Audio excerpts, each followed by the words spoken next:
오늘은 디모데후서 2장 1절, 2절 말씀을 살펴보려고 합니다. 디모데후서 1장 끝에 있는 내용을 잠깐 우리가 기억해 볼 필요가 있습니다. 많은 사람들이 사도 바울을 떠났습니다. 바울이 옥에 갇혔고 죽을 처지가 되니까 많은 사람들이 바울을 떠났습니다. 아시아에 있는 모든 사람들이 나를 버렸다라고 바울이 말하고 있습니다. 혹시라도 바울과 연관되고 혹시라도 예수 믿는다는 것 때문에 네로 황제의 그 매서운 핍박을 받을 것 같으니까 바울을 다 떠나간 것입니다. 자기 목숨을 위해서 바울을 떠나간 것입니다. 그런데 그 중에 한 사람, 오네시모라는 사람이 있습니다. 많은 사람이 바울을 떠났는데 이 오네시모라는 사람만큼은 달랐습니다. 그는 먼 데서 바울을 찾아왔습니다. 두려웠을 것이고 불안했을 것이고 부담스러웠을 것입니다. 그럼에도 불구하고 오네시모라는 사람은 바울을 찾아왔습니다. 그것도 부지런히 바울을 찾아와서 바울을 만났습니다. 그리고 바울을 격려했다라고 말하고 있습니다. 바울 같은 대사도도 이 오네시모, 우리가 잘 이름도 알지 못하는 오네시모를 통해서 많은 위로를 받고 격려를 받았던 겁니다. 그래서 그가 오네시모를 위해서 하나님께 기도하는데 그날에 주께서 그에게 은혜를 베풀어 주옵소서라고 하면서 오네시모를 위해서 기도하고 있는 것을 볼 수 있습니다.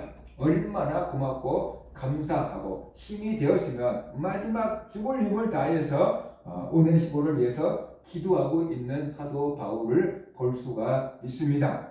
그러면서 이어지는 것이 본론입니다. 본론을 보면은 디모데는 몸도 약한 사람이고 마음도 여린 사람이다라는 것을 알 수 있어요. 바울은 굉장히 외향적인 성격인데 디모데는 반대로 굉장히 내향적인 성격을 가지고 있어요.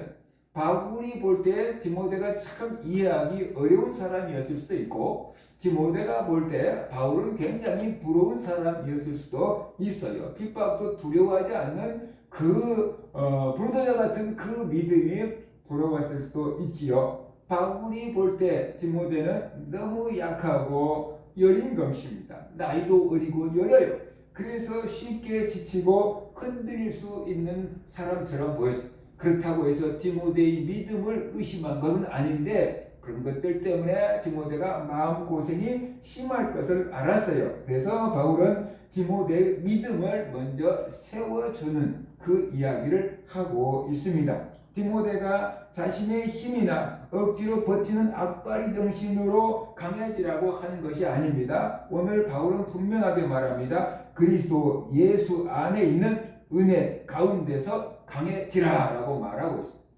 디모데는 강해질 필요가 있다.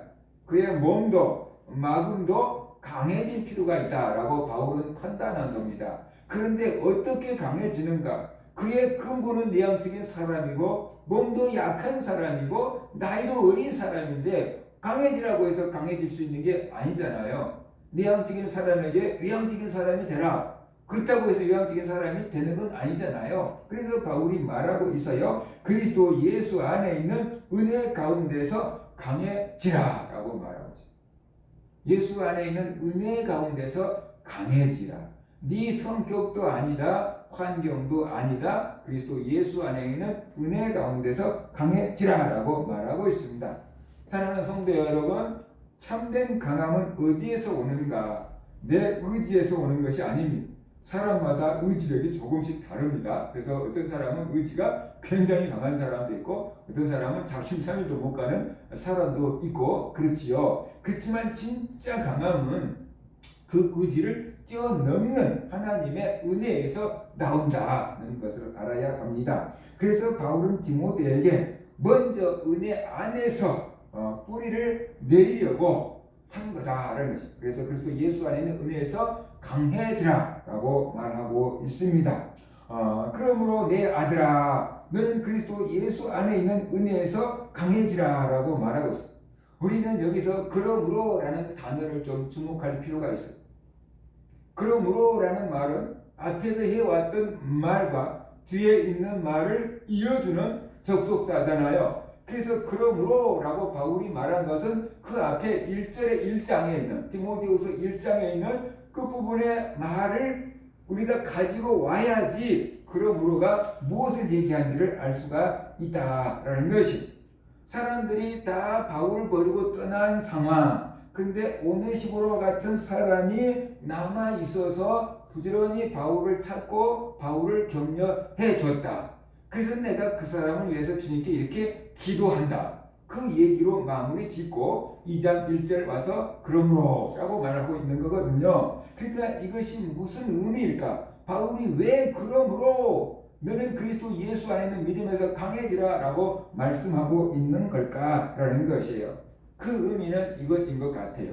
모든 사람이 나를 버린 그 환경 가운데에서도 하나님은 한 사람을 남겨놓으셨다. 오네시모로 같은 사람을 남겨놓으셨다. 충성된 사람을 남겨놓으셨다. 나를 위로할 사람을 보내주셨다. 나를 격려할 오네시모를 보내줬다. 너도 알고 있지 않느냐? 그 오네시모로가 에베소 교회도 돕는 것을 너가 알고 있지 않느냐? 이 이야기로 우리가 해석을 할 수가 있습니다. 그래서 바울은 디모데에게 한 얘기가 이겁니다. 사람은 떠날 수 있다. 관계는 끊어질 수 있다. 기대는 무너질 수 있다. 그러나 하나님은 당신의 일을 위해서 신실한 사람을 남겨두신다는 것입니다.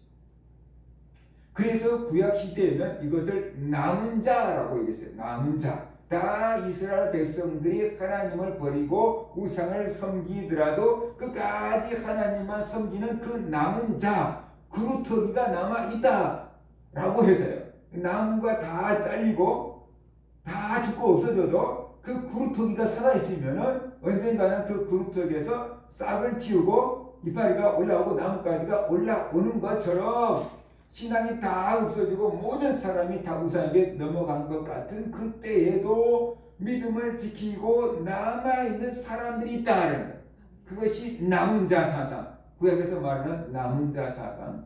바울은 그것을 새롭게 해석하고 있다라고 볼 수 있어요. 모든 사람들이 다 나를 버리고 떠났다. 그럼에도 불구하고 하나님께서 남겨놓은 사람이 있다라고 지금 말하고 있는 것입니다.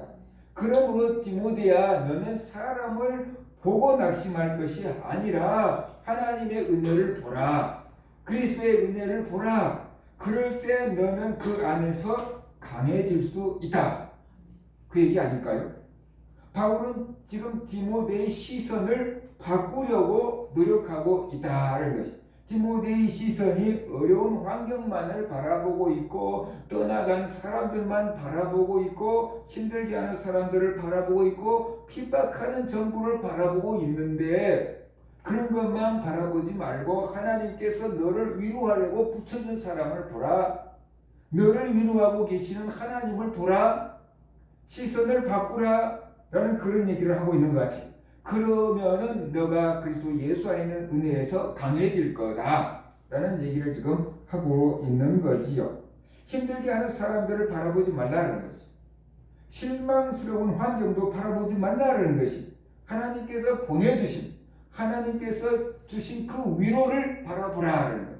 근데 하나님이 주신 위로가 하늘에서 갑자기 디모데야 너 강해져라, 내가 너와 함께 할게, 이렇게 말씀해 주실 수도 있지만 바울에게도 오네시모로 같은 사람을 보내서 위로해 줬다는 거예요.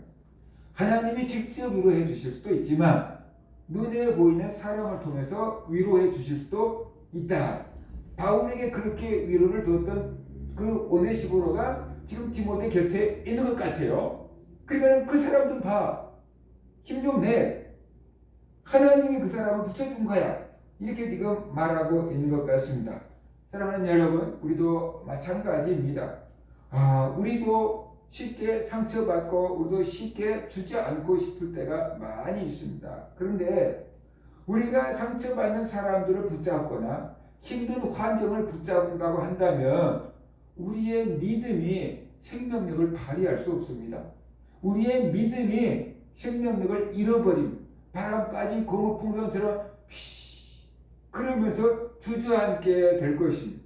그러나 우리가 시선을 돌이켜서 우리를 돕는 사람, 남아있는 한 사람, 하나님이 보내신 그 사람, 우리를 위로하고 격려하려고 하신 하나님을 바라볼 때 우리가 믿음 안에서 설 수 있다. 주저앉으려고 했다가도 일어날 수가 있다. 믿음이 식어졌다가도 회복할 수가 있다는 것이. 그러니까 사람은 무엇을 바라보느냐에 따라서 기분과 생각이 달라지는 겁니다. 사람들이 꽃을 좋아하는 이유는 뭡니까? 그 꽃을 바라보면은 기분이 좋아지잖아요. 꽃이 우리한테 아무 말을 거는 건 아니에요. 어떤 말을 거는 건 아니잖아요. 그런데 꽃만 바라보면 어떻게 돼요? 사람들의 마음이 좋아지니까. 그러니까 꽃을 구경하러 가고 꽃을 사진을 찍고 그런 것이에요. 꽃을 바라보면은 그 사람들의 기분이 달라지고 생각이 달라지고 스트레스도 풀리는 거예요. 그러니까 바쁜 업무 시간에 점심시간을 맞이해서 밥을 먹고 산책을 하면서 자연을 보는 것은 건강에도 좋지만 우리가 이 시선이 바뀜으로 말미암아서 생각과 감정도 달라질 수 있고 그 일의 업무에서 막혔던 머리도 뚫릴 수 있는 길이다라는 것이에요. 우리가 힘들고 어려울 때 환경에 매몰되기보다 하나님께서 남겨놓은 사람, 하나님께서 베풀으신 그 은혜를 우리가 묵상할 수 있었으면 좋겠다. 그걸 바라볼 수 있기를 바랍니다. 그것이 어려움을 이겨내는 방법이다. 안 좋은 것을 계속 되새김질하고 안 좋은 것을 계속 바라보면은 그 수렁에 빠져서 우리가 헤어나오기가 어렵습니다. 그런데 칠흑 같은 어두움 속에서도 반짝이는 별이 있는 것처럼 모든 아시아 사람들이 바울을 버렸을 때 오네시모로 같은 그 한 사람이 자꾸 찾아와서 바울을 격려했다는 것 아닙니까? 우리에게도 하나님께서 보내주신 오네시모로가 있을 거라는 것이, 그 오네시모로가 반드시 나보다 나이가 많고 교회 직분이 높아야 된다는 것은 아니에요. 그 오네시모로 같은 사람이 어린 학생일 수도 있는 거죠. 나보다 나이가 어린 사람들일 수도 있어요. 나보다 교회 지위가 낮은 사람일 수도 있어요. 그런 사람들이 우리에게 위로를 해줄 수도 있다라는 것이죠. 그래서 여러분 주변에 있는 오네시모로가 누군가 한번 돌아보시기 바랍니다. 나에게도 오네시모로가 있지. 오늘 하나님께서 그 사람을 통해서 나를 위로하고 격려해 주셨지. 그런 사람이 있다고 한다면 하나님께서 그 사람을 나에게 붙여준 거구나. 그런 것을 깨닫고 우리가 또 하나님께 감사하고 은혜 안에서 강해질 수 있을 줄로 믿습니다. 우리가 환경의 시선을 빼앗기다가 보면은 외로움을 느끼고 실망에 빠지게 됩니다. 그런데 믿음의 사람들은 달라야 됩니다. 우리를 붙드시는 하나님의 은혜를 바라봐야 됩니다. 우리를 격려하시는 하나님의 위로를 받아야 됩니다. 풍랑 속에서도 배를 붙잡고 있는 다처럼 하나님의 은혜가 우리를 붙들고 있다라는 것이.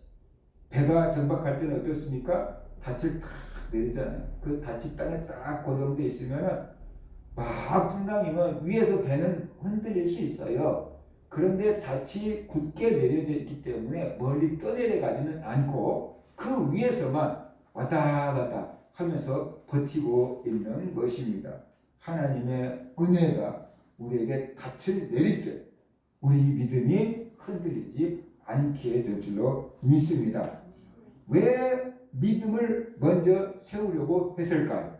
바울이 디모데의 믿음을 먼저 세우려고 한 이유는 분명합니다.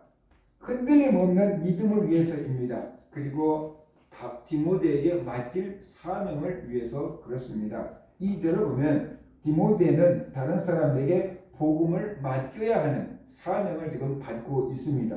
그런데 믿음이 흔들리면은 사명을 감당할 수가 없습니다. 내 믿음도 못 지키고 흔들리는데 어떻게 하나님이 맡긴 사명을 감당할 수가 있겠습니까? 그러니까 내가 믿음 위에 굳게 서야지 흔들림 없이 내게 맡겨진 사명을 감당할 수가 있는 것입니다. 지도자도 흔들릴 수 있습니다. 작은 말 한마디에도 흔들릴 수 있습니다. 사람들의 반응에도 실망할 수 있습니다. 외로움에 무너질 수도 있습니다. 그때 필요한 것이 무엇입니까? 그리스도 안에서 믿음을 다시 굳게 세우는 것입니다. 우리를 부르신 소명을 다시 한번 확인하는 것이, 하나님께서 나를 사랑하시고 나를 부르시고 나를 구원하시고 나를 직분자로 세웠지 라는 소명의식을 다시 붙잡는 것입니다. 그래서 내가 먼저 은혜의 저수지 안에 머무를 때 다른 사람들에게도 그 은혜의 물을 흘려보낼 수가 있는 것이, 내가 메말라 있으면 다른 사람에게 흘려보낼 수가 없게 되는 것입니다. 환경이 아니라, 사람이 아니라 하나님을 다시 바라보는 것입니다. 그럴 때 우리가 믿음이 회복되는 것입니다. 내가 처음 은혜 받았을 때, 내가 처음 구원 받았을 때, 내가 처음 사명 받았을 때 그때의 감격들을 되새김질하면서 다시 확인할 때 우리가 떠났던 사명의 자리로 돌아오고 주저앉았던 믿음이 회복될 줄로 믿습니다. 그렇기 때문에 우리는 은혜를 자꾸만 기억해야 되는 것이, 구약시대 하나님께서 이스라엘 백성들에게 먹어야 될 동물과 먹지 말아야 될 동물을 지정해 주셨어요.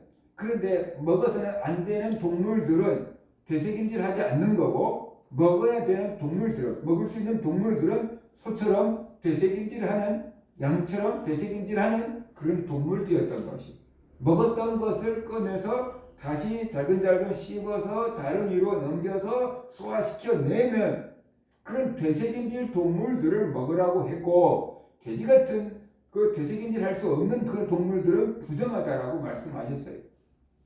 그것이 우리에게 주는 교훈이 뭘까요? 여러 가지가 있겠지만 성도들은 하나님의 은혜를 되새김질할 수 있어야 된다는 거죠. 사람은 꼭 되새김질을 해요. 그런데 안 좋은 것들을, 나에게 상처 주었던 사람들, 나에게 실망했던 사람들을 자꾸만 힘든 환경을 되새김질하거든요. 그래서 에너지를 다 뺏기고 있는 믿음이 사그라들게 되거든요.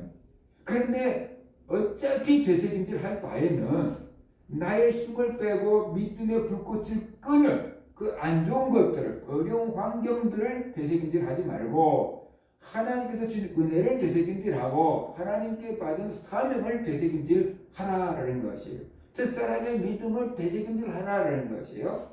그럴 때 우리의 믿음이 회복되고 식었던 불길이 다시 타오르게 될 거다라는 거예요. 우리는 날마다 새로운 은혜만을 기대하고 있는데 하나님은 새로운 은혜도 주시지만 이미 받은 그 불길을 끄지 않기를 원하고 이미 받은 그 은혜를 되새김질하기를 원한다라는 것이. 왜 되새김질을 해야 되는가? 되새김질을 할 때 비로소 그것이 소화가 돼서 내 피와 살로 가기 때문에 그런 것이. 소가 거친 풀을 뜯어 먹지만 그냥 피와 살로 가는 게 아니고 그것을 자꾸만 되새김질해서 위로 다음 위로 다음 위로 넘길 때 그것이 소장 대장을 거쳐 가면서 내 피와 살이 되는 것이. 은혜를 되새김질할 때 하나님께 받은 그 은혜가 머리에만 머물러 있지 않고 가슴으로 내려오고 내 삶으로, 내 손과 발로 나타날 수 있기 때문에 은혜를 되새김질하라고 하신 겁니다. 그래서 우리는 새로운 은혜도 받아야 되겠지만 이미 받은 은혜, 이미 받은 사명, 이미 받은 은사, 이런 것들을 우리가 되새김질하고 사용할 수 있어야만 한다는 것입니다. 믿음이 굳게 선 다음에 해야 될 일이 있습니다. 그게 뭔가? 충성된 일꾼을 찾는 것입니다.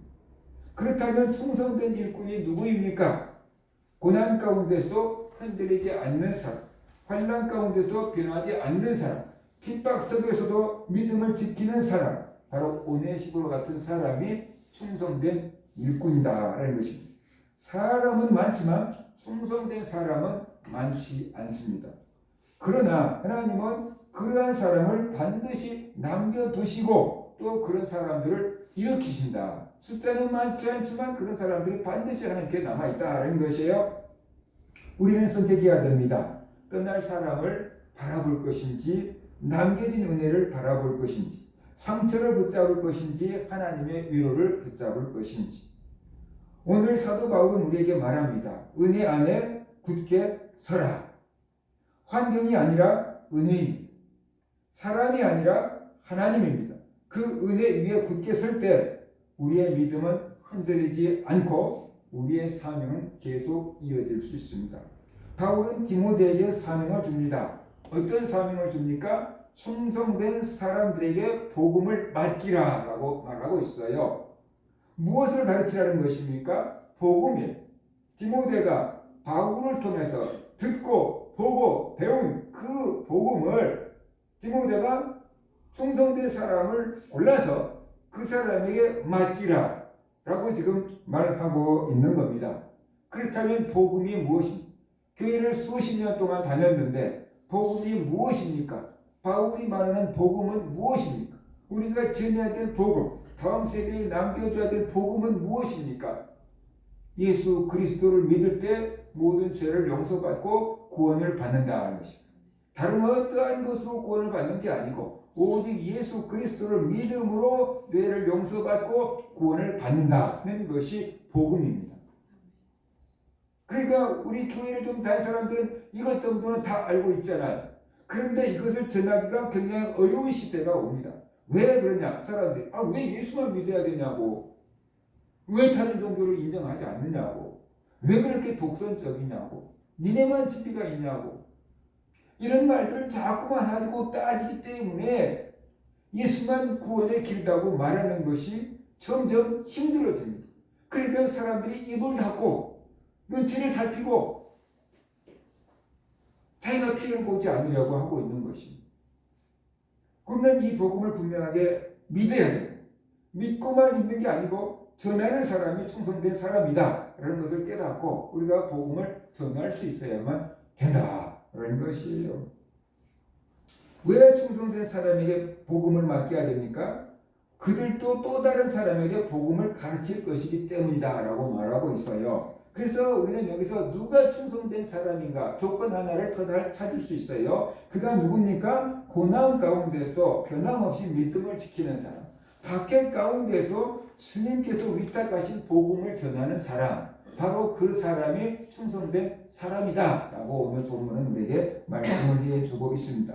바울은 이런 사람들을 통해서 복음이 주님이 오실 때까지 계속 전해지기를 바랬던 것이죠. 그래서 디모데야, 이제 나는 떠나갈 날이 가까웠다. 나의 복음을 너에게 위탁한다. 너도 언젠가는 떠날 거다. 그러니까 지금부터 충성된 사람을 찾아라. 그리고 그 충성된 사람에게 복음을 위탁해라. 그 사람은 또 다른 사람에게 복음을 위탁할 것이다. 그래서 복음의 바톤이 계속 넘겨지다가 보면 주님 오실 때까지 복음의 바톤이 이어지지 않겠느냐. 바울 얘기는 그것이에요. 근데 그 바울의 기대와 소망이 그대로 이어졌고, 그래서 이 복음이 2000년 지난 이 나라까지 지금 우리에게까지 전해져서 우리가 예수 그리스도를 믿고 있는 것입니다. 수많은 선교사들이 목숨을 버리고 피를 흘리고 가족들을 잃으면서 우리나라에 와서 복음을 전해 주었습니다. 그래서 우리가 이렇게 예수를 믿고 편안하게 살아갈 수가 있게 되고 구원을 받게 된 것이죠. 우리는 그냥 예수 믿고 은혜 받고 구원 받았어요. 그런데 이 땅에 흑암에 갇혀있던 이 땅에 조선이 누구인지도 알지 못한 이때 그때 젊은 선교사들이 목숨을 걸고 우리나라에 와가지고 복음을 전해줬던 것입니다. 그 복음의 씨앗이 결과로 열매를 맺어서 우리가 예수를 믿게 된 것이거든요. 그러니까 이제 할렐루야 내가 예수 믿고 구원받았습니다 감사합니다 하고 끝날 것이 아니고 예수를 믿고 구원을 받은 우리들은 충성스러운 일꾼이 되어야 될 줄로 믿습니다. 그리고 충성스러운 일꾼에게 주님께서는 복음의 바통을 넘겨주었습니다. 우리를 충성되이 여겨서 교회의 직분자로 삼으셨습니다. 그러니까 우리는 주님의 기대를 저버리면 안 되는 거죠. 우리도 이 복음의 바톤을 넘겨줘야 되는 것이 다음 세대에 넘겨줘야 되는 것이 부모들은 자녀들에게 복음을 넘겨줘야 되는 것입니다. 기성세대는 다음 세대에게 복음을 넘겨줘야 됩니다. 그런데 우리는 지금 그것을 실패하고 있습니다. 예수 잘 믿고 있는 부모들, 자녀들 가운데서도 예수 안 믿는 자녀들이 많이 있습니다. 그렇죠? 목회자 자녀 가운데서 예수 안 믿고 교회 떠나간 사람들도 있고 장로권사 자녀들 가운데도 교회 떠나간 사람들이 많습니다. 지금 학원 복음화와 군 복음화가 되게 힘듭니다. 옛날같이 복음을 수용적으로 받아들이지 않는 사람들이 많습니다. 다른 세계와 다른 사고방식으로 무장되어 있는 사람들이 많습니다. 우리가 복음의 바톤을 넘겨줘야 되는데 충성스러운 사람을 찾기가 참 어렵습니다. 그러니까 우리가 기도하고 중동에서 사람을 찾고 그들을 복음으로 가르치고 양육하고 그래서 그들에게 복음의 바톤을 넘겨줘야 될 줄로 믿습니다. 그것이 우리가 맡은 사명입니다. 지난번에 카이스트 총장을 지냈던 분이 와서 강의한 것을 들어봤어요. 그분이 그렇게 말씀하셨어요. 자기는 카이스트 총장을 지내고 과학계에서 웬만큼 할 만한 걸 다 했습니다. 그러니까 지금 내가 할 수 있는 것은 가족 복음화만 남아 있습니다. 은퇴했고 내가 할 일은 가족 복음화가 남아 있는데 다양스럽게 자기 아들 딸들은 예수를 잘 믿고 교회에서 잘 섬기고 봉사 잘하고 있대요. 그러니까 1차적으로 자기는 복음의 대를 이어주는 데 성공했는데 지금 나에게 남아있는 마지막 사명은 내 손자들입니다. 그랬어요. 내 손자들에게 복음을 전해주고 예수 믿는 믿음을 증거해주고 그들도 믿음 안에서 굳게 서게 하는 것이 이제 은퇴한 나에게 남아있는 마지막 사명입니다. 그렇게 말씀하시더라고요. 목사님도 아니고 장로님인데 그렇게 말씀하시는 거예요. 대단하다. 과학자이면서 그러는 거예요. 그러니까 우리도 이 맡은 사명을 감당해야 됩니다. 그러기 위해서는 먼저 내가 어떻게 돼요? 은혜 안에 굳게 서야 됩니다. 내가 은혜 안에 굳게 서야 돼요. 내가 받았던 은혜를 되새김질해야 돼요. 하나님이 나를 격려하라고 위로하고 보내준 사람을 봐야 돼요. 그 하나님이 나와 함께 계신다는 것을 믿어야 돼요. 그리고 충성된 일꾼을 찾아서 복음을 전수해 줘야 될 줄로 믿습니다. 우리 교회도 복음을 전수해 주는 것이 지금 되게 힘듭니다. 우리 교회 학교 학생들 좀처럼 복음 받아들이지 않습니다. 말씀을 전했는데 뭔지 모르고 기도하자 그러는데 핸드폰 보고 있고 성경 읽자 그러는데 자기 읽을 것만 읽고 핸드폰 보고 있고 오늘날 많은 젊은이들이 핸드폰에 영혼을 팔아먹고 있습니다. 시선을 뺏기고 있습니다. 그러니까 복음을 전하는 것이 엄청 힘듭니다. 그럼에도 불구하고 하나님은 복음을 전하라고 사명을 주셨고 우리는 그 복음에 이제 빚을 졌기 때문에 기도하고 힘쓰고 애쓰고 노력해서 복음의 대를 이어줘야만 된다는 것입니다. 우리 성도님들 안 된다고 힘들다고 어렵다고 낙심하지 말고 먼저 우리가 그리스도 예수 안에 있는 은혜에서 강해집시다. 먼저 우리가 그리스도 예수 안에서 강해져서 하나님 주신 그 은혜와 하나님 주신 사명의 감격을 다시금 회복하고 그 은혜와 감격으로 맡은 직분을 감당하는 그런 성도님들 되시기를 주의 이름으로 축원합니다.